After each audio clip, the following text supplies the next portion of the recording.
Hi, hello everybody. This is your Srinivas. Welcome to Srinivasa Academy. My dear friends and students, ముఖ్యంగా APDSC school assistant mathematics prepare అవుతున్న అభ్యర్థుల కోసం అండి ఈ video.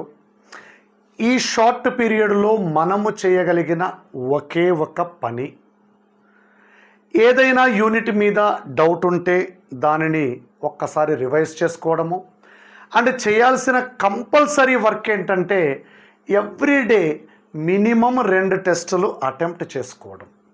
Which ever the platform కనీసం 2 టెస్టులు attempt చేసుకుంటే ఆ మోడల్స్ మీద గ్రిప్ వస్తూ ఉంది. క్వశ్చన్స్ చూడగానే ఆన్సర్ పెట్టే అవకాశం ఉంటుంది. ఎందుకంటే ఎక్కువసార్లు టెస్టులు రాయడం వల్ల ఆన్సర్స్ గుర్తుండిపోయే ఛాన్స్ కూడా ఉంది. సో అలాంటి అభ్యర్థుల కోసం శ్రీనివాస అకాడమీ యాప్లో APDSC school assistant maths content మరియు మెథడాలజీకి సంబంధించి టెస్ట్ సిరీస్ కండక్ట్ చేయడం జరుగుతుందండి. ఆల్రెడీ 45 టెస్టులు కంప్లీట్ అయిపోయాయి. ఇక 15 టెస్టులు కంటెంట్కి, 9 టెస్ట్స్ మెథడాలజీకి మిగిలిపోయాయండి. సో మనం కంటెంట్లో 50+10 60 టెస్ట్స్, మెథడాలజీలో 10+10 20, 50 ఏమో topic wise 10 grand test, 10 topic wise 10 grand test.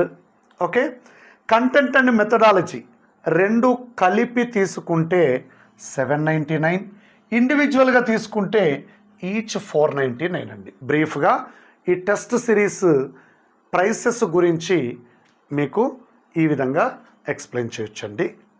చూడండి, ఇక కంటెంట్ అయితే బైలింగ్వల్లో ఉంటుంది. ప్రతి క్వశ్చన్ కూడా ఇంగ్లీష్ అండ్ తెలుగు మీడియంలో, మెథడాలజీ మాత్రం ఓన్లీ తెలుగు మీడియంలో ఉంటుందండి. సో ఇది బ్రీఫ్గా టెస్ట్ సిరీస్ల గురించి. ఇంకా మీ టైం వేస్ట్ చేయాలనుకోవట్లేదండి. మనము కండక్ట్ చేసే టెస్టుల్లో ఎస్పెషల్లీ ప్లేన్ జామెట్రీ మెన్సురేషన్కి వచ్చినప్పుడు ఒక్కొక్క టాపిక్ నుండి మోడల్స్ కవర్ చేయడానికి 50 to 60 క్వశ్చన్స్ తీసుకోవడం జరుగుతుంది. ఇంటర్మీడియట్కి సంబంధించి అయితే ప్రతి టాపిక్ నుండి 30 క్వశ్చన్స్కి తగ్గకుండా ఇవ్వడం జరిగిందండి. సో ఇంటర్మీడియట్ టెస్టులన్నీ కంప్లీట్ అయినా కూడా మీరు ఈరోజు తీసుకున్న ఈ 60+20 80 టెస్ట్స్ని అటెంప్ట్ చేసుకునే వీలు ఉంటుంది. అక్కడ షెడ్యూల్ ఇవ్వడం జరిగిందండి. మీరు ఆ షెడ్యూల్ చూసుకొని ఫాలో అయిపోవచ్చు.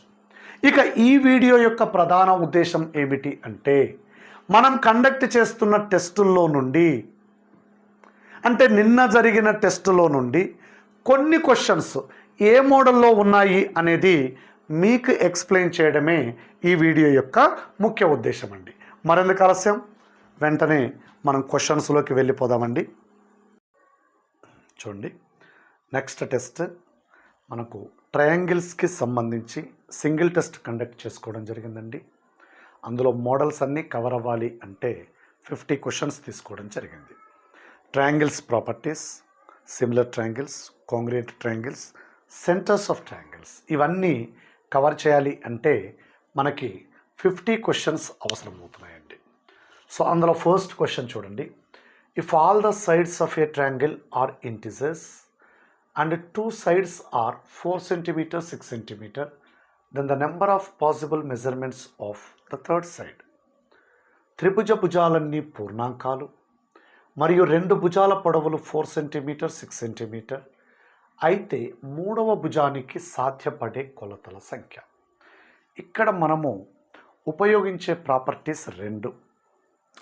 త్రిభుజములో భుజాలు ఏ కొలతలతో తీసుకున్నా త్రిభుజము సాధ్యపడుతుంది అన్న గ్యారంటీ లేదు. వాటికి ఒక పద్ధతి ఉండాలి. ఏమిటా పద్ధతి అండి? For example, this is a triangle ABC. Okay, ఇది స్మాల్ ఏ అండి, 4 cm ఇచ్చాడనుకుందాం. స్మాల్ బి 6 cm ఇచ్చాడనుకుందాం. స్మాల్ సికి సాధ్యపడే కొలతల సంఖ్య ఎంత అన్నాడండి. చూడండి, sum of any 2 sides of a triangle is always greater than the third side. difference of any two sides of a triangle is always less than the third side. రెండు భుజాల మొత్తము మూడవ భుజము కంటే పెద్దగా ఉంటుంది, రెండు భుజాల భేదము మూడవ భుజము కంటే చిన్నగా ఉంటుంది. అంటే modulus of a minus b less than small c less than modulus of a plus b. So this is most important property. So modulus of a minus b అంటే 4 మైనస్ 6 మాడ్యులస్ ఉంది కాబట్టి c అండి, 2 అండి, less than ఇక్కడ 4 plus 6 అంటే 10 అండి, right. ఇప్పుడు c అనేది ఇంటీజర్ కావాలి, c అనేది ఇంటీజర్ కావాలి. లైస్ బిట్వీన్ 2 అండ్ 10 అంటే cకి సాధ్యపడే కొలతలు చూడండి, 3 4 5 6 7 8 9. ఇంతకంటే వేరే వచ్చే ఛాన్స్ లేదు.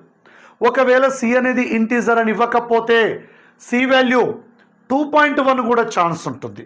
2 less than c less than 10 కాబట్టి 2.1 2.2 2.3 ఇలాంటివన్నీ తీసుకునే అవకాశం ఉంటుంది. అప్పుడు c యొక్క సాధ్యపడే కొలతలు అనంతము అయ్యుండేది. ఇప్పుడు మాత్రము 1 2 3 4 5 6 7. థర్డ్ ఆప్షన్ రైట్ ఆన్సర్ అండి.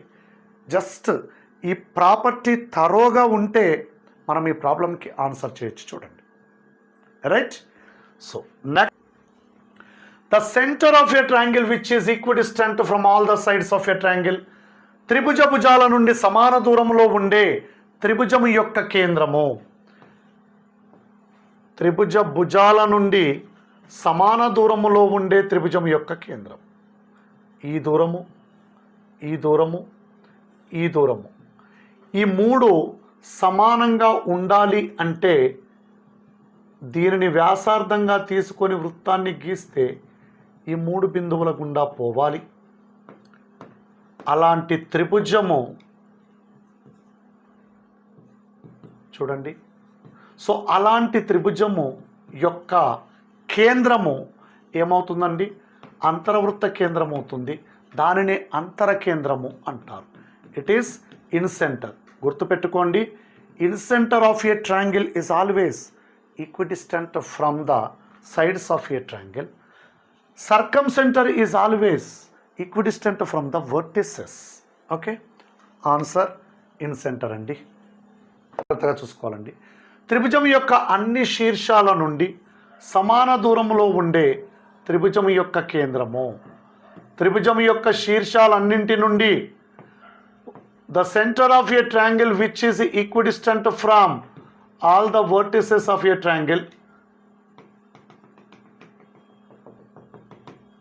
S is circumcenter.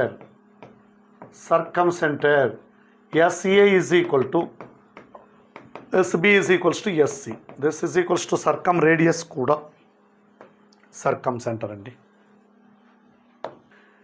If the in center of triangle ABC is a capital I, this is capital I, then and excenters I1 I2 I3, that the orthocenter of triangle I1 I2 I3. త్రిభుజము ABC యొక్క అంతర కేంద్రం I, బాహ్య కేంద్రాలు I1 I2 I3 అయితే త్రిభుజము యొక్క లంబ కేంద్రము. ఇది మోస్ట్ ఇంపార్టెంట్ ప్రాపర్టీ అండి.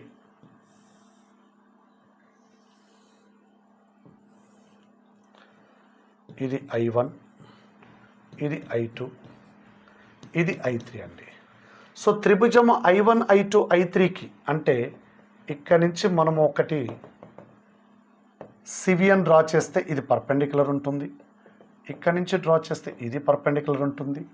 ఎందుకంటే ఇది బాహ్య కోణ సమద్విఖండన రేఖ, ఇది అంతరకోణ సమద్విఖండన రేఖ. They are perpendicular.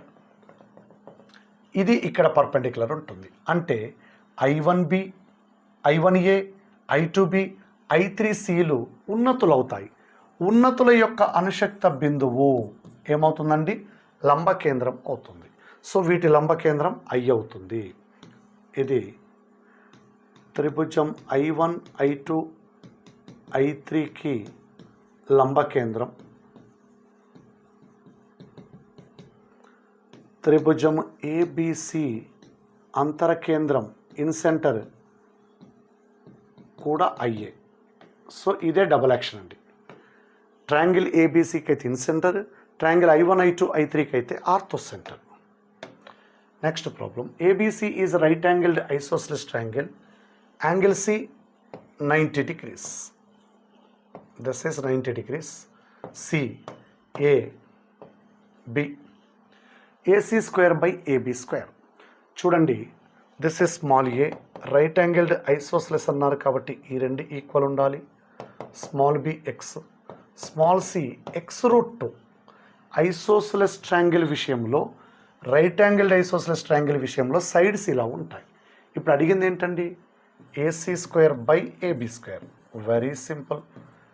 AC square x square, AB square 2x square 1/2. ఇదండి. ఓకే, రైట్ యాంగిల్డ్ ఐసోస్సెలస్ ట్రయాంగిల్కి సైడ్స్ ఇలా ఉండాలని మనం ఆల్రెడీ చెప్పుకోవడం జరిగింది. దాని ప్రకారం త్రిభుజంలోని అధిక కోణాల సంఖ్య, ఇప్పుడు 60 degrees 60 degrees 60 degreesతో త్రిభుజం ఏర్పడుతుంది. అధిక కోణాలు 0, 30 degrees 60 degrees 90 degreesతో కూడా త్రిభుజం ఏర్పడుతుంది. అధిక కోణాలు 0, 40 degrees 40 degrees 100 degrees త్రిభుజం ఏర్పడుతుంది. ఒకటి, మరి రెండు కోణాలు అధిక కోణాలు అయ్యే ఛాన్స్ ఉందా? లేదు. 0 ఉండొచ్చు, 1 ఉండొచ్చు. ఇక్కడ 0 ఉంది, 1 ఉంది. కెనాట్ బి డిటర్మైన్డ్, నిర్ధారించలేము 0నా 1 అనేది. ఓకే, అధిక కోణాల సంఖ్య గరిష్టంగా 1, అట్మోస్ట్ 1 అండి. గరిష్టంగా 1, అట్మోస్ట్ 1 అనే ఆప్షన్ ఉంటే అదే ఆన్సర్ అయ్యి ఉండేది. Okay, next, triangle ABC, AD is the bisector of A, AB is equals to AC is equals to AB is equals to 10 అండి, AC is equals to 6 అండి. ఇది 10, ఇది 6. ఇదేమో bisector, x degrees x degrees, bisector of angle A. BD and CD are, ఇంకేదో ఇచ్చారు. BC is equals to 12 ఇచ్చారు. చూడండి, we know very well that vertical angular bisector theorem says that BD is to DC is equals to AB is to AC. అంటే 10:6 అంటే 5:3. అప్పుడు BD కనుక్కోవాలి అంటే 5/5 + 3 × 12 అండి. 5/8 × 12 అంటే 4 3s 4 2s, 15/2 అంటే 7.5 అండి. 7.5 రెండు చోట్ల ఉంది. ఇంకొకటి 4.5 అయితేనే 12 అవుతుంది. ఇది 4.5 అయితేనే 12 అవుతుంది కదండి. 2.2తో అవ్వదు కదా. Third option right answer. In triangle ABC, angle A 90 degrees. త్రిభుజం ఏబిసిలో ఏ 90 degrees అన్నారు. ఏడి పర్పెండిక్యులర్ టు బీసీ అన్నారు. This is AD perpendicular to BC. Okay, AD is equals to 6 అన్నారు. బీడి ఈజ్ ఈక్వల్స్ టు 4 అన్నారు. Then BC is equals to how much? BC ఎంత అంటున్నారు? AD is equals to 6, BD is equals to 4. మనకి ట్రయాంగిల్లో right angle hypotenuse side criteria తోటి similar triangles కాన్సెప్ట్లో లేకపోతే, మీకు అది గుర్తు లేకపోతే, ఇక్కడ 90 ఇక్కడ 90, ఇది టీటా అయ్యుంటే ఇది 90 మైనస్ టీటా, ఇది 90 మైనస్ టీటా అయితే ఇటువైపు టీటా, ఇది 90 మైనస్ టీటా. సో ఎలాంటి ట్రయాంగిల్స్ సిమిలర్ చూడండి, ఇక్కడ ఏడిబి, ట్రయాంగిల్ ఏడిబి ఎలాంటి కోణం ఎక్కడుందండి? 90 మైనస్ టీటా. ట్రయాంగిల్ సిడిఏ, ఇప్పుడు AD by CD, DB by DA, AB by CA. AD ఎంత ఇచ్చారండి? 6. సిడి తెలియదు. డిబి 4 ఇచ్చారు. ఏడి 6 ఇచ్చారు. ఈ రెండు చాలు. సిడి ఈజ్ ఈక్వల్స్ టు 36/4 9 అండి. సిడి 9 అయితే బీసీ ఎంత అవుతుందండి? 4 + 9 13 అవుతుంది. 13. లేదంటే డైరెక్ట్గా ఈ లంబము స్క్వేర్ ఇజ్ ఈక్వల్స్ టు ఆ 2 పార్ట్స్ ప్రోడక్ట్ అనేది ఒక రిజల్ట్ ఉందండి మనకు. ఇది గుర్తు లేకపోతే ఇలా చేయొచ్చు అని చెప్తున్నాను.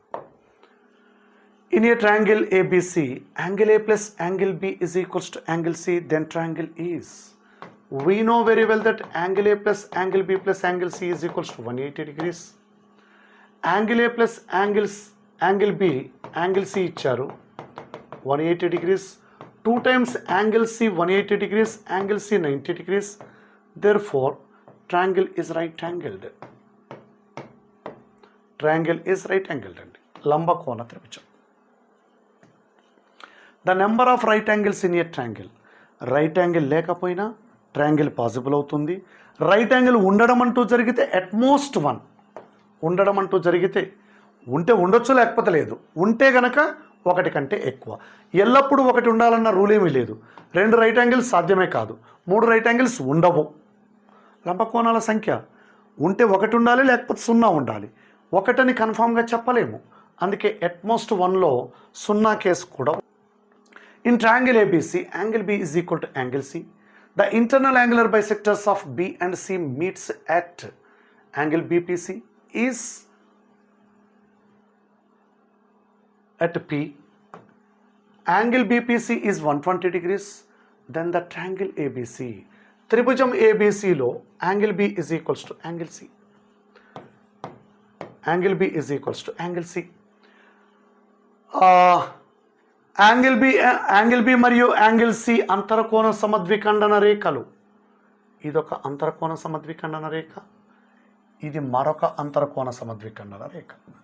ఈ 2 సమానం ఉండాలి, ఇది కూడా సమానమని ఇచ్చాడు. ఈ 2 కోణాలు సమానం కదండి, ఈ 2 కోణాలు సమానమని చెప్పాడు. ఇవి పి దగ్గర ఖండించుకుంటున్నాయి. ఈ యాంగిల్ 120 degrees అన్నాడు. మనకు ఒక స్టాండర్డ్ రిజల్ట్ ఉంది. Angle BPC is equals to 90 degrees plus angle A/2 అని. Angle BPC 120 degrees, 90 degrees plus angle A/2. ఇక్కడ నుంచి యాంగిల్ A 60 degrees అయితేనే సాధ్యమవుతుంది. 60/2 30. ఇది 60 degrees అండి. ఈ 2 యాంగిల్స్ ఆల్రెడీ ఈక్వల్ అండి. ఏది 60 degrees అండి? ఇది 60 degrees. ఈ 2 యాంగిల్స్ ఆల్రెడీ ఈక్వల్ అని ఇచ్చాడు. ఇది 60 degrees అయ్యి ఉండి రిమైనింగ్ 2 యాంగిల్స్ ఈక్వల్ అయ్యి ఉంటే angle A is equal to angle B is equal to angle C is equal to 60 degrees. 3 angles equal అంటే that is an equilateral triangle. So ఈ విధంగా మనము ప్రాబ్లమ్స్ డిస్కస్ చేసుకోవచ్చండి. ఇవి మాత్రమే కాదు, ఇలాంటి కాన్సెప్చువల్ క్లాసెస్ కోసము నేను ముందు చూపించిన లోగోతో శ్రీనివాస అకాడమీ యాప్ను గూగుల్ ప్లే స్టోర్ నుంచి డౌన్లోడ్ చేసుకోండి. అక్కడ మీ కోర్సులకు సంబంధించిన video classes, different courses design చేయబడ్డాయండి. టెస్ట్ సిరీస్లు మాత్రమే కాదండి. చాలామంది నాకు కాల్ చేసి అడుగుతున్నారు, సార్ నాకు స్కూల్ సిలబస్తో అస్సలు ప్రాబ్లం లేదండి, జస్ట్ ఇంటర్మీడియట్ సిలబసే కావాలి అంటున్నారు. సో ఇంటర్మీడియట్ సిలబస్ కూడా మీకు జస్ట్ 999లో 4 months వ్యాలిడిటీ తోటి మనకు అందుబాటులో ఉందండి. సో మరెందుకు ఆలస్యం, వెంటనే కోర్సెస్ పర్చేస్ చేయండి. మీ ప్రిపరేషన్ని మరింత మెరుగుపరచుకోండి, సక్సెస్ పొందండి. Thank you.